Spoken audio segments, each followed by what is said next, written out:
Il est un peu plus de 11 heures quand les surveillants viennent extraire le détenu de sa cellule, motif un rendez-vous au service médical. La consultation ne va durer que quelques secondes. L'homme qui s'est confectionné une sorte de couteau prend en otage un psychologue. Les hommes du GIGN sont mobilisés sur le champ. Le preneur d'otages veut d'abord être transféré dans une autre prison avant de demander une voiture et qu'on le laisse s'enfuir. Les négociations laborieuses vont durer au total plus de 7 heures sous le regard de centaines de détenus surexcités.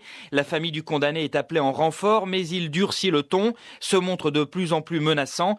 Le GIGN lance alors la sauce. Il est presque minuit, extinction des feux à Fleury-Mérogis, où dans les cellules, le calme est enfin revenu. Oui, les surveillants l'avouent eux-mêmes, cette fois ce n'est pas la surpopulation carcérale qui est en cause, mais bel et bien le sort réservé aux détenus qui souffrent de troubles psychiatriques. Frédéric Parmentier du syndicat UFAP de Fleury-Mérogis. On ne peut pas suivre les 3900 détenus qui sont incarcérés sur Fleury-Mérogis. On ne lit pas toutes leurs fiches pénales sur chaque situation de chaque individu. Maintenant, je veux dire, il était suivi, il était reçu en entretien. Déjà, si un surveillant s'en rend compte, on peut difficilement me faire croire qu'un personnel médical n'a pas pu s'en rendre compte, effectivement, que c'est un détenu déboussolé. Il était mis seul en cellule, pourquoi ? Parce qu'il disait que ça se passerait mal, qu'il taperait sur son co-détenu.